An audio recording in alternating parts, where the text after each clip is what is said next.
Hi everyone, welcome back to my channel. This is Nona from thealignedlover.com. I have a different kind of video for you today. We are looking at the effects of makeup and the mid-face. So does mid-face makeup matter?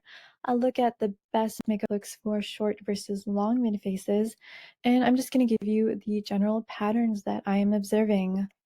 Now, disclaimer, if you tend to pick apart your face obsessively, please do not watch this video. If you overanalyze, overthink, and criticize your lovely face too much, maybe this video is better for a time where you feel a little bit more stable, because I just don't want anyone to be led to overthink and over-criticize their face and then feel really bad about themselves. So if you are in a, I would say, delicate kind of state of mind, don't watch this video.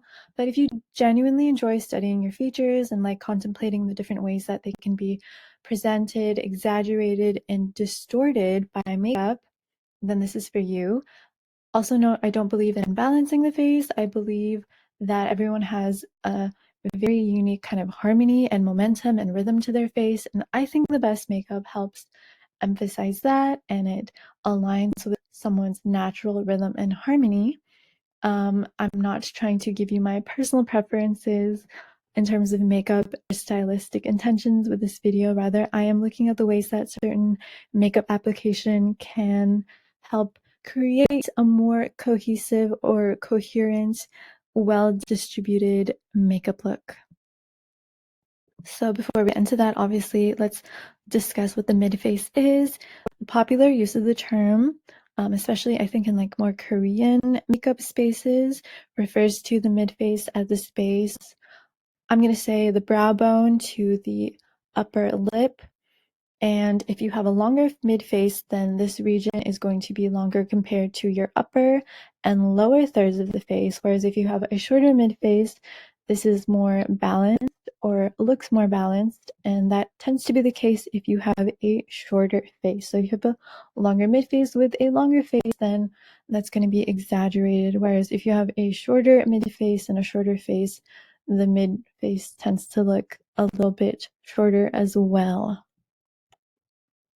Now, how is the mid-face length affected by makeup? So here's like a little graphic that I made to exaggerate my point. So this space where the brows start is at the same line, but if we have thinner, more angled arrows for the brows, plus a less defined lip, then this region between the brow and the lip looks longer.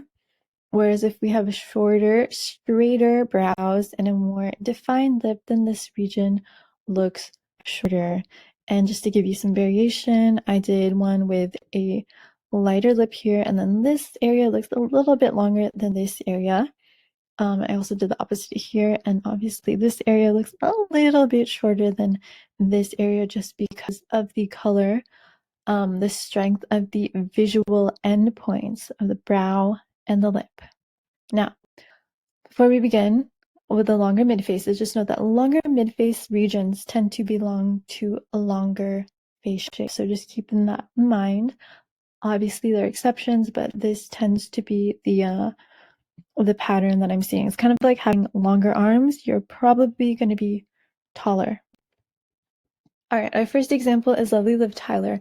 I think her best looks tend to emphasize again the sense of expansiveness and angling outwards, because the mid-face is more long, it's more expansive. So I think her best looks feature softly arched, wider brows, eye makeup that tends to be more wide and angled towards the temples, sweeps of color along the cheek that connect the apples upwards towards the temples, and I would say more moderate makeup application so that it doesn't look too flat or too heavy. So these two, I think, are just absolutely gorgeous looks on her. Now, these two on the right, I don't think they honor her features as much. We have very heavy, thick brows here, plus a lot of verticality in the eye makeup look, especially with a very emphasized inner corner of the eye here, and a very heavy lip gloss. This gloss looks, I would say, kind of sticky, like the product is more of a goopy gloss, and that tends to give this visual illusion that the lip is like going downwards a bit because the gloss just looks so heavy. So this makeup look is kind of emphasizing the inner triangle of her face and up and down instead of more expansive, even distribution of the features. And here's another one, and of course I'm going to be nitpicking in this video because I'm looking at different effects, specific effects. So when we have a more discontinued or disconnected brow shape here where there's like this area, it seems like there's sparseness in the brows, plus this eyeshadow that is a little bit more vertical because we have darkness from the crease to the brow bone. And we have mascara that's going up and down. It tends to create this region with a ton of, I would say, visual interest here, and then a very strong lip here, and nothing really connects the two. So it's not as evenly distributed and expansive. Next we have Issa Rae. She looks gorgeous, gorgeous, gorgeous in all of these photos, don't get me wrong, but I think that these two looks here honor her features a little bit more because, again, softly expansive brows. The mascara, the lashes, and the eyeshadow are going at an angle, diagonal upwards towards the temples. Expansive, beautiful sweep connecting the lower apples of the cheek upwards towards the temples, and very moderate lip definition, I would say. Here we have the cat eye going towards the temples here. Lovely contour of the cheeks. Very, I would say, moderate balanced lip definition. I think the makeup here is perfect for her. It really shows off her features in a harmonious way. And you're not looking at one feature overall, you're looking at her entire face at once. So the eye isn't hyper-focusing on one feature in isolation. Now here, I think the brows are a little bit more arched here. The lashes are very straight up and down, plus the eyeshadow, very, very vertical sense of eye makeup. And very heavy lip gloss. This tends to create a lot of up and down space, or I would say emphasis in the face. So instead of outwards expansion, we get like up and down, and the eye is being a little more compressed inwards. So I don't think this is as, I would say, harmonious as these two. Jamie Lee Curtis, this one, I'm super nitpicking on brows because I wish someone told me this years ago. I'd be so happy. So when you have a very arched brow and defined, possibly even extended inner corners of the brow, and you have eyes that are straight or slightly downturned, it can create this kind of like visual tension and segmentation from the rest of the face. Like the portion of the face here just kind of draws all of these tension away. Plus, if you have a more naked lip look, this is further compounded. So that's what I got from this look. Whereas here, in these two, her brows are more gentle, more well-defined, in a way that is more in line with her natural features because her eyes are not super upturned. So more, I would say, proportionate, and she has more even distribution of color along her face. It just looks more cohesive. And then this can look a little bit severe. Iman, obviously gorgeous, gorgeous model, amazing, but some looks I think do celebrate her beauty more than others, and we're going to look at hair as well. So here, again, softly expansive brows, lashes at an angle, a very even distribution of the lip color here and here, and then her hair is allowing her beautiful symmetry to be clearly presented. But here, the very heavy side part obscures her symmetry, and I think here the eyeshadow is overwhelming her eye. You see the eyeshadow not as much as her, I would say, lash line, which tends to compress the eye and make it go inwards a little much. So here, I don't think this look is as balanced. And then over here, we have thicker brows and very strong eyeshadow again, which I think overwhelms the lash line. And then a lot of frosty highlighter on the Cupid's bow, which again is drawing the eye inwards and up and down. And then the bangs tend to compound the effect even more. So the eye is going inwards and towards like the center of the face instead of the visual interest being more evenly distributed. And if you have like wider, more expansive features, I think you're just gonna look way better if you lean into that. Jasmine Tooks, gorgeous beauty. Again, softly arched, wider brows, angled eye makeup. Same thing going on here. I think the brows are a little bit too heavy and squared. The very heavy shadow looks a bit too vertical here, and then the contour is really emphasizing more of like the size of her face rather than connecting the apples towards the temples. So we're seeing, I would say like this compression effect of the eye. And then here, what I want to bring out is this effect that if your brows are, I'm going to say, shorter than your cat eye, it can create a segmented look, especially if you combine that with no cheek color and this kind of like 3D going on. Obviously, this is a very well executed stylistic decision, but if you happen to do that unknowingly and you think that your makeup looks, a little different, that could be it. Next, we have Maggie Q. Gorgeous, glowy, radiant makeup with the thinner, more expansive sweeps of color. Now here, the thick brows, the very vertical eyeshadow, the flatter lip, it overly compresses her features. You look inwards too much here. And I think it just loses dimension due to the lip color and lip product. And then here, very strong, thick brows, a very pronounced verticality of the eye makeup, strong lip color.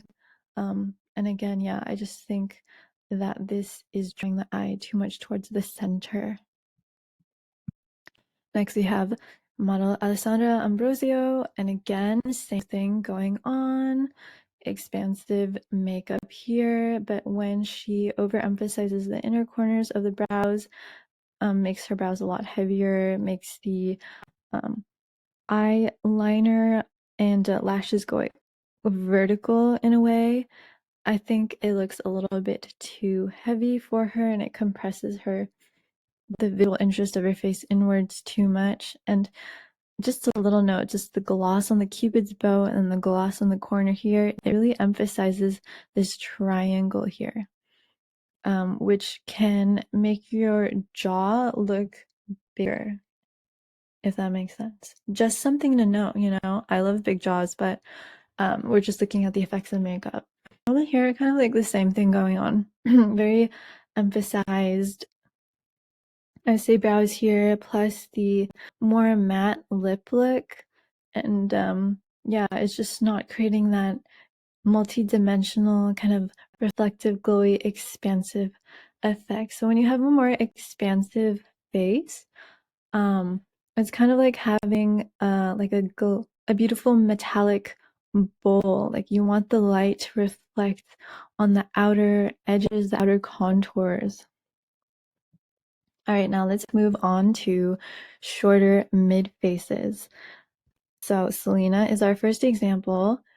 Her features are very much oriented towards the center, the middle of her face, and the best makeup helps emphasize that. A little bit more emphasis on the inner corners, clear space between her eyelids and the rest of her brow. It's like a more vertical makeup look, well-defined lips. I think her her cheek color looks best when it's a little bit higher and more central to the face. It just really brings out the beauty of her features very cohesively. Oppositely here, I think it's a little bit too heavy and wide of a brow, too much width in the eye makeup application, too wide sweeping of the contour, and a wider lip. I think it's a little overwhelming in here too. Lupita Nyongo, it's so hard. It was so hard to find a picture of her in makeup that isn't like perfect. She gets it right 99.9% of the time. Most of the time her makeup is just like emphasizing the gorgeous perfection and like symmetry of her face. Like look at her proportions, insane. Clear brows, slightly straighter, shorter. That brings the focus more inwards. Her eye makeup tends to be quite contained. Here is a cat eye, but it's not like an overwhelmingly upwards tilted cat eye. And well-defined lips. Here, her brows are a little bit thinner and overwhelmed by a very wide eyeshadow application, so I think that tends to take away from like this crisp clarity. And then here, obviously, this is like a stylistically, intentionally edgy look, but just to give you like commentary on the effect, if you really emphasize the inner corner of the eye and have like a more inner curve of the eyebrow, you can start creating these like almost protrusions of the eye, and it can look a little bit separate from the rest of your face, and it can sometimes emphasize any like eye bags or like puffy eye that you may have. Chloe Grace Moretz, again, inwards definition, the shorter, straighter brows, more inner corner action going on, more vertical eyeshadow and mascara application, well-defined lip. I think if she just brought up that blush a little bit higher towards the center of the face, it would just be even more perfect. And then oppositely, overly wide makeup application, wider brows, and I would say weaker lip definition kind of stretches out the mid-face a little bit for her, and then her face loses a bit of dimension because the eye width kind of takes over. Miranda Kerr, same thing going on, straighter, crisp, clean, shorter brows, up and down lashes, higher place blush, crisp lip definition versus more bushy inner corners of the brow, longer brows, wider eyeshadow application, more sweeping, wide kind of blush, and heavier lip makeup. I don't think it works as well.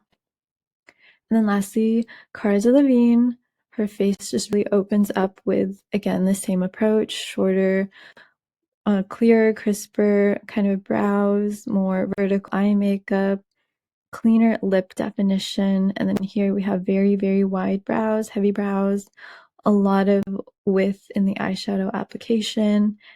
Same thing going on here, plus the very blurry kind of lip shape with a very emphasized lower lip, which pulls the face down. And when you do that on a short face, it can, bring the eye down and then kind of create like a slightly droopy look, if that makes sense. If you have a shorter mid face and you want to keep the focus on the center of the face, it's best not to overline the bottom lip. All right, now in terms of makeup style, I think the Korean kind of like mid-face shortening makeup is obviously a good thing to play with if you have a shorter mid-face or maybe a moderate mid-face. I'll go into more moderate mid-faces in a future video. I just wanted to go over more extreme examples today. But yeah, the whole point of this makeup is a shorter, straighter brow, a little bit more inner corner here, very vertical, up and down mascara. They wear bigger contact lenses a lot of the time to, again, create more of that emphasis here. They have the aegyosol here to create, again, more verticality, higher blush placements, and this like very overlined inner corner Cupid's bow to shorten the philtrum look. Personally, I don't think it looks that great in real life because it tends to draw the eye to this region because I don't think it just looks natural or cohesive in real life. Like it's not an extension of your lip.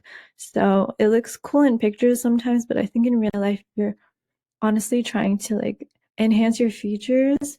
Wearing very strong overlined Cupid's bow can make the eye like hyper focus on your makeup instead of your whole face. On the other end of the spectrum, super glam makeup, very wide, very sweeping, very diagonal, and then something sort of in the middle is this Turkish delight makeup coined by TikTok. We see elements of both, but overall the biggest patterns that I want to signify as like takeaways is that, again, with the shorter mid face, you want to kind of contain the makeup in this triangle region, which is already on your face. Like your features probably fit in this triangle if you have a shorter mid face because your features are closer together. Whereas if you have a more expansive face, probably a long mid face, then following this kind of softly arching heart with sweeps here, I think that is a better approach for distributing the visual emphasis along the face, because that's what makeup does, right? It like distorts the visual emphasis. You can emphasize different regions of your face, make things look longer, shorter, wider, skinnier. So yeah, it's really fun to play with. So I had a lot of fun making this video. I'm going to make more videos on this because I find it so fascinating. But if you need any personalized help on assessing your own features, reach out to me. I offer my services, highly customized, highly personalized services on thealignedlover.com.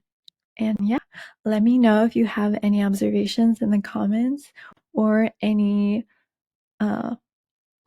requests for specific celebrities you'd like me to include in future makeup study videos. I'll see you in the next one. Bye.